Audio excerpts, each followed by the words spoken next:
والصلاة والسلام علی من لا نبی بعد وبعد اعوذ باللہ السمیع العلیم من الشیطان الرجیم بسم اللہ الرحمن الرحیم۔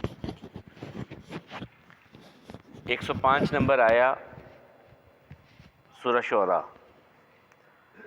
کذبت قوم نوح المرسلین اذ قال لهم اخوهم نوح الا تتقون انی لکم رسول امین فاتقوا اللہ واطیعون وما اسألکم علیہ من اجر ان اجری الا علی رب العالمین فاتقوا اللہ واطیعون قالوا انؤمن لک واتبعک الارذلون قال وما علمی بما كانوا یعملون ان حسابهم الا علی ربی لو تشعرون صدقت یا رب العالمین۔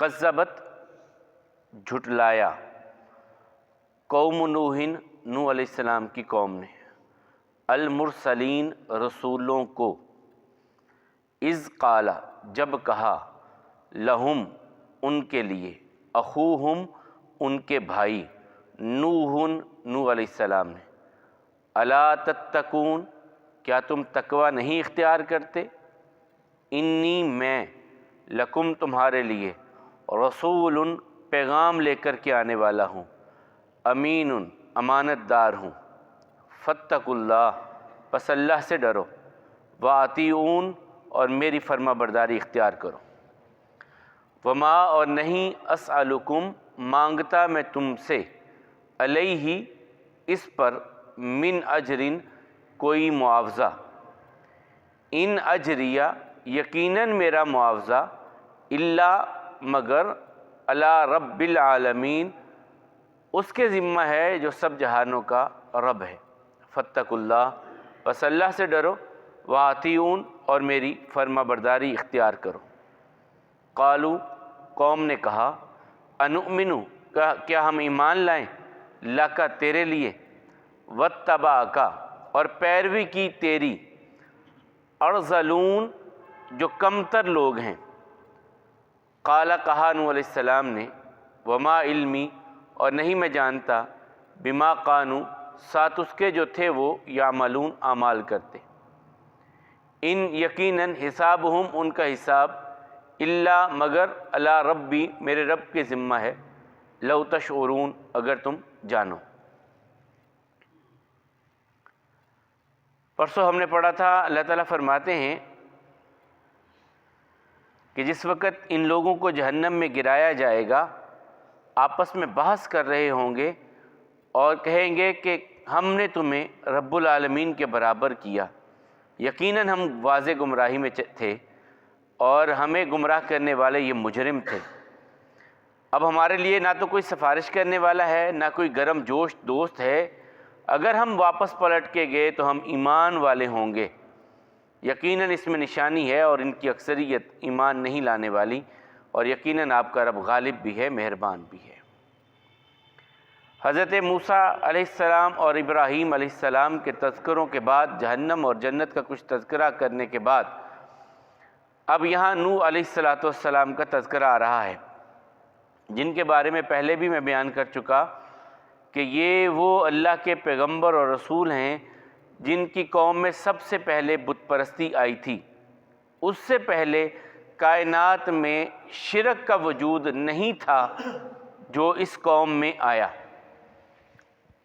اور اس قوم نے، جس طرح حضرت عبداللہ ابن عباس رضی اللہ عنہما کی تفسیر ہے صحیح بخاری میں، وہ کہتے ہیں کہ 5 نیک لوگ تھے اس قوم میں، اور ان کا ذکر قرآن کریم میں بھی آیا ہے، سورہ نوح میں 5 کے نام آئے ہیں، ود، یغوث، یعوق، نصر اور سوا۔ کہا یہ 5 نیک لوگ اس قوم میں تھے، بڑے اللہ والے تھے، فوت ہو گئے، فوت ہوئے تو شیطان ان کے پاس آیا، کہا یار بڑے نیک آدمی چلے گئے، تو تم ایسا کرو ان کی کوئی یادگار بناؤ تاکہ یاد آتے رہیں گے۔ کہا یار یہ بات تو ٹھیک ہے، بڑے لوگ ہم میں سے چلے گئے، ان کی کوئی یادگار ہونی چاہیے، بنا لی گئی۔ وہ نسل چلی گئی، اگلی نسل آئی، انہوں نے کہا یہی تو ہمارے ان داتا ہیں، یعنی ہمیں روزی دینے والے، رزق دینے والے یہی تو ہیں جن کے واسطے وسیلے اور صدقے سے ہم پلتے ہیں۔ پھر انہوں نے ان کی تصویریں بنتی گئیں، ان کی مورتیاں بنتی گئیں اور انہیں اللہ کے ساتھ شریک بنانے لگے۔ یعنی نیک لوگ، کبھی کسی نے کوئی بندہ کسی برے بندے کے ساتھ بھی کچھ مشابہت دیتا ہے؟ نیک بندوں کے ساتھ ہی ہوتا ہے۔ آپ میں دیکھ رہے ہوں کہ یار یہ بندہ بڑا نیک ہے، ہم کہیں گے یار یہ اللہ والا ہے، اور اگر ہم دیکھیں کہ وہ شراب پی رہا ہے، نشہ کر رہا ہے، جوا کھیل رہا ہے، ہم کہیں یار یہ برا آدمی ہے۔ اس کے ساتھ عقیدت نہیں ہوتی، عقیدت ہوتی ہے اچھوں سے، اور عقیدت جب عقیدے کی حد تک چلی جاتی ہے وہاں بگاڑ پیدا ہوتا ہے۔ عیسیٰ علیہ السلام کے ضمن میں ایسا ہی ہوا۔ عقیدت، محبت عیسیٰ علیہ السلام کی بڑھتے بڑھتے جب عقیدت کا روپ اس نے دھار لیا اور عقیدت کی بھی لمٹ کراس کر لی تو وہ عقیدہ بن گیا اور انہوں نے عیسیٰ علیہ السلام کو اللہ کا بیٹا بنا لیا۔ عزیر علیہ السلام کے بارے میں بھی ایسا ہی ہوا کہ تورات کا ایک نسخہ بھی جس وقت ملتا نہیں تھا، انہوں نے پوری تورات زبانی لکھوا دی۔ انہوں نے کہا نہیں یہ بھی اللہ کے بیٹے ہی ہیں جنہوں نے زبانی تورات ہمیں ساری لکھوا دی ہے۔ اسی طرح رسول اللہ صلی اللہ علیہ وسلم نے اپنے بارے میں کہا، صحیح مسلم کی روایت ہے، لا تطرونی کما اطرت النصارى مسیح ابن مریم، میری شان ایسے نہ بڑھانا جیسے عیسائیوں نے عیسیٰ علیہ السلام کی بڑھائی اور انہیں اللہ کا بیٹا بنا دیا۔ انا عبداللہ و رسولہ فقولوا عبداللہ و رسولہ، میں اللہ کا بندہ ہوں اور اللہ کا رسول ہوں، مجھے اللہ کا بندہ اور اللہ کا رسول ہی کہنا۔ میری شان ایسے نہ بڑھانا جس طرح عیسائیوں نے بڑھائی تھی، یہ منع کر کے گئے رسول اللہ صلی اللہ علیہ وسلم۔ بہرحال نوح علیہ السلام پھر اس قوم کی طرف آئے اور ان کا دعوت کا ٹنیور جو اللہ تعالیٰ نے قرآن کریم میں بیان کیا ہے وہ 1000 میں سے 50 سال کم، یعنی 950 سال ان کی دعوت کا دور ہے۔ عمر ان کی کتنی ہے اس کے بارے میں کوئی بات نہیں ہے، ان کے پیغام پہنچانے کا وقت اللہ تعالیٰ کہتے ہیں 1000 میں سے 50 سال کم، یعنی 950 سال ان کی دعوت کا دور گزرا۔ قوم میں جو بڑے بڑے سردار تھے ان کی، وہ سب سے زیادہ مخالف تھے نوح علیہ السلام کے، اور جو بڑے بڑے پجاری تھے وہ خلاف تھے، کیونکہ خوف کی وجہ سے ہی تو انسانوں کو اپنے قابو میں کرتے ہیں۔ یہ جب بھی دیکھ لیں آپ، سیاسی جماعتیں، مذہبی جماعتیں خوف کی بنیاد پر لوگوں کو غلام بنائیں گے۔ خوف جتنا آپ پیدا کر دیں گے اگلے بندے کے اندر، وہ آپ کی بات اتنی مانتا چلا جائے گا۔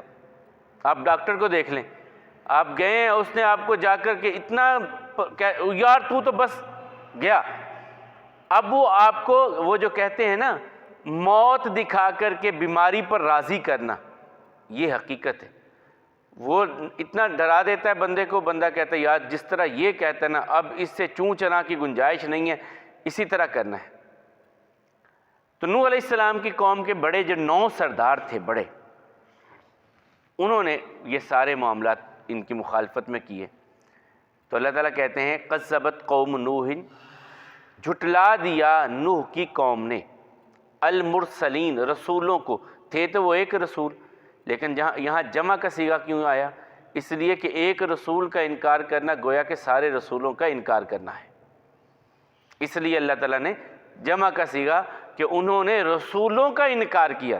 آئے نوح علیہ السلام اکیلے ہی تھے ان کی طرف، لیکن ایک پیغمبر کا انکار سب پیغمبروں کا انکار ہے۔ اذ قال لهم اخوہم، جب ان کے بھائی نے ان سے کہا، کون بھائی؟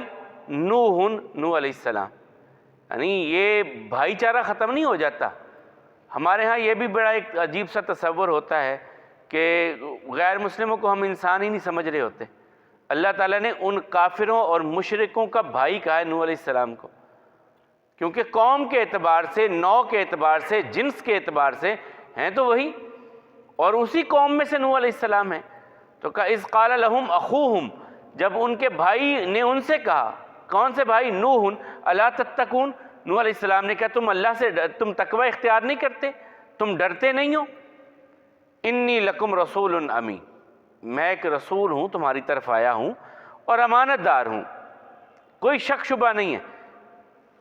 انبیاء کرام کی امانت داری کے بارے میں یہ تو قطعاً ہو ہی نہیں سکتا نا کہ کوئی شک شبہ ہو، امین سارے کے سارے۔ فاتقوا اللہ وأطیعون، اللہ سے ڈرو اور میری فرما برداری اختیار کرو۔ میں جس راہ پہ تمہیں لے کے جانا کی تمہیں دعوت دے رہا ہوں نا، اس پر اللہ کا تقوی اختیار کرتے ہوئے میری بات مانو اور اس راہ پہ چلو۔ وما اسألکم علیہ من اجر، اور میں تم سے کوئی معاوضہ نہیں مانگتا کہ تم سے کہوں کہ نذرانے لاؤ، وہ کھیر لے کر کے آؤ اور فلاں لاؤ اور فلاں، میں تم سے یہ نہیں مانگتا، نہ تم سے میں کوئی لگان مانگتا ہوں کہ مجھے تم لا کر کے فلاں چیز دو، ایسا نہیں ہے۔ ان اجری الا علی رب العالمین، تو پھر میں یہ ساری دعوت، یہ تگ و دو، یہ بھاگ دوڑ کیوں کر رہا ہوں؟ اگر میں نے تم سے معاوضہ نہیں لینا پھر میں اتنی محنت کیوں کر رہا ہوں؟ اس لیے کر رہا ہوں ان اجری الا علی رب العالمین، کہ میں سب جہانوں کے رب سے اس کا معاوضہ، اس کا اجر، اس کا صلہ لینا چاہتا ہوں، میں اس رب کو راضی کر کے اس کی جنت لینا چاہتا ہوں، اس لیے یہ ساری بھاگ دوڑ میں کر رہا ہوں۔ اور پھر فرمایا فاتقوا اللہ وأطیعون، اللہ سے ڈرو، میری فرما برداری اختیار کرو۔ دوسری مرتبہ یہ پھر بات آئی۔ اب قوم نے کیا جواب دیا؟ کہنے لگے قالوا انؤمن لک، کہنے لگے ہم تیرے لیے ایمان لائیں، تجھ پر ایمان لائیں، واتبعک الارذلون، تیری پیروی کرنے والے، تجھ پر ایمان لانے والے ہمارے معاشرے کے کمزور ترین لوگ ہیں۔ کوئی اعلیٰ بڑے خاندان سے، بڑے جو چھوٹے چھوٹے کام کرنے والے، جنہیں ہماری زبان میں بھی کہہ دیتے کمی، وہ ہیں تجھ پر ایمان لانے والے۔ یہی بات تو رسول اللہ صلی اللہ علیہ وسلم سے بھی کہی تھی کافروں نے، مشرکین قریش مکہ نے کیا کہا تھا کہ ہمارے لیے علیحدہ مجلس کا انتظام کیجئے، جہاں یہ کوئی غریب نہ آئیں، یہاں پہ یہ غلام نہ آ کر کے بیٹھیں، ہمارا سٹیٹس ہے، ہم ان کے ساتھ نہیں بیٹھ سکتے۔ تو سورہ کہف میں اللہ تعالیٰ نے رسول اللہ صلی اللہ علیہ وسلم سے کہا کہ نہیں، یہ نہیں ہو سکتا، یہ اپنا سٹیٹس سمجھتے ہیں کہ ہم جہاں بیٹھے ہوں وہاں غریب نہ، یہ کیسے ہو سکتا ہے؟ اللہ کی بارگاہ میں تو جو عزت ہے وہ تقوی کی بنیاد پر ہے، خاندانوں کی بنیاد پر نہیں ہے کہ کس کا کیا خاندان ہے اس وجہ سے اسے احترام دیا جائے گا، نہیں۔ رسول اللہ صلی اللہ علیہ وسلم نے بھی یہ فرمایا، کہا جس کے اعمال اسے پچھلی صفوں میں لے جائیں اس کا خاندان اسے اگلی صفوں میں نہیں لا سکتا، کہ یہ خاندان فلاں کا بیٹا ہے جی اب اسے آگے کھڑا کر دو، نہیں۔ اگر اس کی کرتوت ہیں، اعمال ہیں اچھے تو کرو آگے، اگر نہیں ہے تو اسے پیچھے لے جاؤ، آگے کسی اور کو کھڑا کرو جو اہلیت رکھتا ہے، جو قابلیت رکھتا ہے، اسے آگے کرنا ہے۔ تو اللہ تعالیٰ فرماتے ہیں پھر انہوں نے، نوح علیہ السلام نے ان کو جواب دیا۔ یہ وہاں ہرکل نے بھی پوچھا تھا نا، جب رسول اللہ صلی اللہ علیہ وسلم نے خط لکھے تھے بادشاہوں کو، تو یہ شام میں آیا ہوا تھا، علاقہ تھا اس کا، اپنے اس علاقے پر بیت المقدس کے دورے پر آیا ہوا تھا روم کا بادشاہ، اصل تو اس کا روم میں امپائر تھا، وہ ادھر آیا ہوا تھا۔ اس وقت رسول اللہ صلی اللہ علیہ وسلم کا خط اس کے پاس پہنچا، اس نے کہا کہ یہ جس علاقے سے خط آیا ہے وہاں کا کوئی تجارتی وفد ادھر آیا ہو، بندے آئے ہوں ہمارے علاقے میں، تو انہیں میرے دربار میں پیش کرو۔ بادشاہ نے کہا کہ جہاں سے یہ خط آیا ہے وہاں سے کوئی بندے اگر ادھر آئے ہیں شام میں تجارت کے لیے یا کسی کام کے لیے تو ان کا پتہ کر کے میرے دربار میں پیش کرو۔ حضرت ابو سفیان رضی اللہ تعالیٰ جو اس وقت تک مسلمان نہیں ہوئے تھے، یہ اپنے وفد کے ساتھ وہاں پر تھے، انہیں لے جایا گیا بادشاہ کے دربار میں۔ بادشاہ کے دربار میں اس نے پھر سوال کرنے سے پہلے کہا دیکھو یہ میرے پاس خط تمہارے علاقے سے آیا ہے، میں نے جو سوال کرنے ہیں سچ بتانا مجھے۔ اور ساتھ والے جو باقی گروپ تھا ان سے کہنے لگا یہ تمہارا لیڈر اگر کہیں جھوٹ بولنے لگے تم نے فوراً ٹوک دینا ہے، مجھے سچ سچ بات بتانا۔ اب بادشاہ کا دربار، اور بادشاہ بھی دنیا کی سپر پاور کا، ایک اس دور کی سپر پاور کا بادشاہ، اس کے درمیان میں ابو سفیان رضی اللہ تعالیٰ کہتے ہیں کھڑے ہو گئے۔ سوال کرتا گیا، میں جواب دیتا گیا، پھر آخر میں اس نے ان سوالوں کو دہرایا اور خود سے کچھ باتیں کی۔ اس نے کہا میں نے تم سے پوچھا کیا ان کے خاندان میں کوئی بادشاہ ہوا ہے؟ تم نے کہا نہیں۔ اگر بادشاہ ان کے خاندان میں پہلے کوئی گزرا ہوتا تو یہ نبوت کا دعویٰ کرتے، میرے ذہن میں آ سکتا تھا کہ ہو سکتا ہے اپنے خاندان کا وہ جاہ و جلال حاصل کرنے کے لیے نبوت کا ڈھونگ رچا رہے ہیں۔ ایسا نہیں ہے۔ سوال کرتے کرتے ایک سوال اس نے کیا، ان پر ایمان لانے والے کمزور لوگ ہیں یا ایلیٹ کلاس ہے، اشرافیہ ہے؟ انہوں نے کہا جی کمزور لوگ ہیں۔ کہنے لگا انبیاء کرام پر سب سے پہلے ایمان لانے والے ہوتے ہی کمزور ہیں۔ یہ ہرقل نے بات کہی۔ پھر اس نے ایک سوال کیا کہ ان پر ایمان لا کے کوئی بندہ چھوڑ بھی گیا ہے ان کو؟ ابو سفیان کہتے ہیں ابھی تک ایسا کام نہیں ہوا۔ کہا تمہاری ان کی جنگ کبھی ہوئی؟ کہا جی ہوئی۔ نتیجہ کیا نکلا؟ کہا کبھی وہ جیتے کبھی ہم جیتے، بدر میں وہ جیتے، احد میں ہم جیتے۔ کہا اچھا کبھی ان سے کوئی معاہدہ؟ کہا جی ابھی ہمارا ریسنٹلی معاہدہ ہوا ہے صلح حدیبیہ کا۔ تو کہا کبھی وعدہ خلافی؟ کہا دیکھیں جی ابھی تو معاہدہ ہوا ہے، کیا ہوتا ہے ابھی کچھ کہا نہیں جا سکتا، معاہدہ ابھی ہمارا ان کا صلح کا ہوا ہے۔ تو بہرحال اس نے جب پوچھا کہ وہ ان پر ایمان لانے والے کمزور، تو یہی نوح علیہ السلام کی قوم کے بڑے سرداروں نے کہنے لگے قالوا انؤمن لک واتبعک الارذلون، ہم تیری بات تجھ پر ایمان لائیں کہ تیرے اتباع کرنے والے، تجھ پر ایمان لانے والے بڑے کمزور لوگ ہیں۔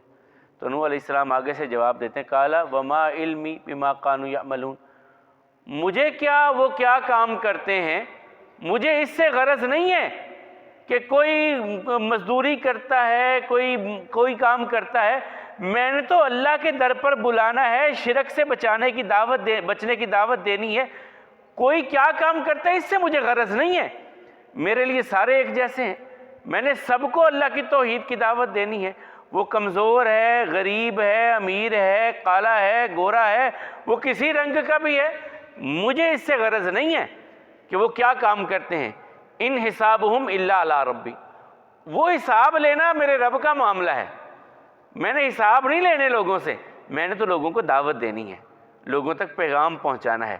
لو تشعرون، کاش کہ تم سمجھ لو اس بات کو، تمہارے شعور میں یہ بات آ جائے۔ پھر آگے انہوں نے اور بھی کچھ باتیں کی، یہ انشاءاللہ ہم کل پڑھیں گے۔ جھٹلایا نوح علیہ السلام کی قوم نے رسولوں کو، جب ان سے کہا ان کے بھائی نوح نے کیا تم تقوی نہیں اختیار کرتے، میں تمہاری طرف ایک امانت دار رسول بن کر کے آیا ہوں، اللہ سے ڈرو اور میری فرما برداری اختیار کرو، میں تم سے کسی قسم کا کوئی معاوضہ نہیں طلب کرتا، میرا اجر تو میرے رب کے ذمہ ہے، اللہ سے ڈرو اور میری فرما برداری اختیار کرو۔ قوم کہنے لگی کہ ہم تجھ پر ایمان لائیں، تیرا اتباع کرنے والے تو بڑے کمزور لوگ ہیں۔ انہوں نے کہا کہ وہ میرے علم میں نہیں ہے، وہ کیا اعمال کرتے ہیں، یقیناً حساب تو میرے رب کی طرف ہے، کاش کہ تم اس بات کو جانتے۔